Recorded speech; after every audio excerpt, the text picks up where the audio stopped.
Portugal, Portugal, Portugal. What happened today? I'm not impressed. At the first 15, maybe 20 minutes, I was impressed. Shout out to Joao Neves and shout out to Pedro Neto for the cross. That's all I'm giving you, by the way, Pedro Neto. All I'm giving you the cross. Other than that, dog.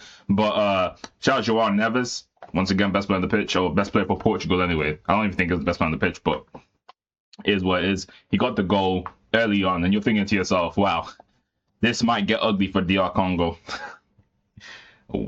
Wow. Couldn't be more wrong. Because, like I said, in the first 15, 20 minutes, Portugal were holding the ball. I was like, okay, you're not doing anything with the ball, but you understand that you're 1-0 up. It's probably best to keep on the front pedal, but they didn't like go further in. They didn't go deep enough, but they did contain the ball. And I thought to myself, okay, it's not enough, but you're doing what needs to be done, if you get what I mean. And let me tell you something. All those passes, how many passes did Portugal even have? Is it like a stat? Let me see. They had 724 passes. I promise you guys, most of them were sideways.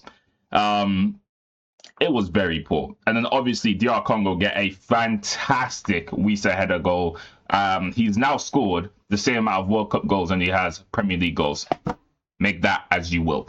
But for the game, Vitinha, not good enough today. Absolutely not good enough today. And there might be some agenda going on, because Vitinha and Bruno Fernandes, I mean, in the first half especially, Vitinha was not passing the ball to Fernandes. Fernandes was getting to space. Look, I'm not even the biggest Fernandes fan, but he is on this team the creative outlet. Vitinha is not the creative outlet of this team. It is Bruno Fernandes. So, seeing that Vitinha didn't pass him in the first half, I was kind of confused. I think Nuno Mendes, he didn't play a terrible game, but he wasn't great. He wasn't his usual self. Shout out to Renato Vega and Arao. I think they did play well, and the only because one was a header, but I mean, the header was amazing. Probably should have done better, but it is what it is. João Cancelo, he didn't play too bad.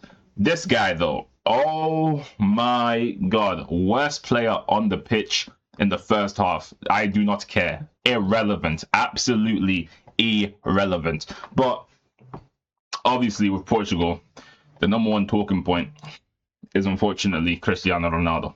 Now, he's 41 years old. I'm not going to make that an excuse. Well, obviously, look, it will always be an excuse, you know, because at the end of the day, he's fucking old. But he's still playing, and it's his responsibility to be playing at 41. Like, he didn't. If you don't want to play at 41, then stay on the bench. My issue is, first of all, I'm bored of this agenda that it's all Ronaldo's fault. This was not on Ronaldo today. He's part of the problem, but he was not, and I mean nowhere near the main problem today.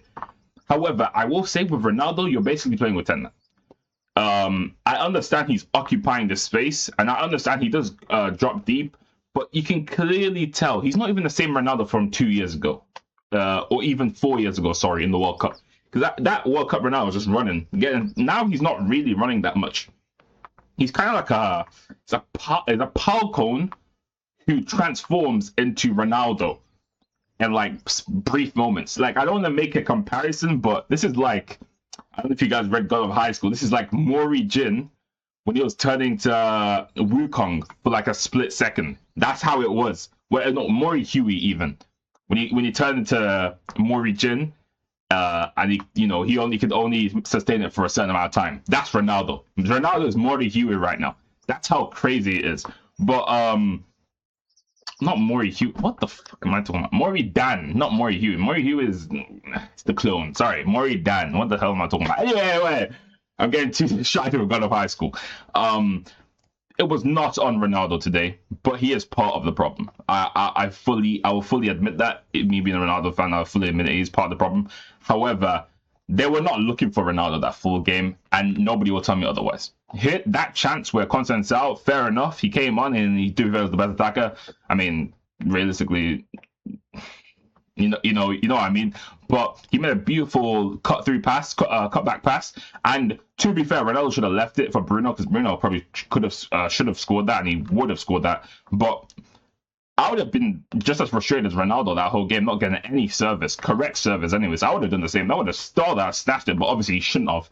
And Thierry Henry did make a good point. I do think he starts an agenda. Two things can be right at the same time. He does have an agenda against Ronaldo, but he also was correct in saying the team needs to score and not you. And he was getting a bit frustrated, but you can't let emotion take over you.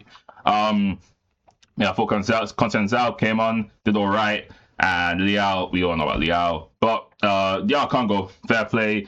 Wisa actually had a very, very good game. Very impressed. I remember Bissaka had a fantastic game. The DR Congo goalkeeper had a great game too. Like, it was a decent squad performance from DR Congo. So shout out to DR Congo, and that's a massive point. And I'm looking at DR Congo and I'm thinking, what actually let me hold off on DR Congo, because we also had the other group match with Uzbekistan versus Colombia. Now, I watched like the first 20 minutes and then my eyes fell shut. My eyes literally just disappeared and I woke up 3 hours later. Like, I literally woke up like about an hour or two ago. So I watched the highlights, unfortunately. However, what I will say is that Colombia were all over Uzbekistan. Like, all over Uzbekistan. The highlights anyway shown.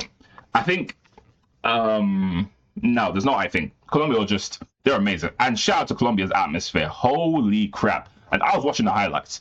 That shit was booming. I don't even know how that's even possible. The screen was shaking. Wow. Incredible. And I'm not the biggest Luis Diaz fan. However, that performance is outrageous. That pass is that is a world-class pass. If Messi's doing that, yeah, they're hailing it as the greatest pass of all time. That's one of the greatest passes of all time, and that is definitely the World Cup assist. Probably might be assist of the whole World Cup. I think John Arias played a fantastic game too.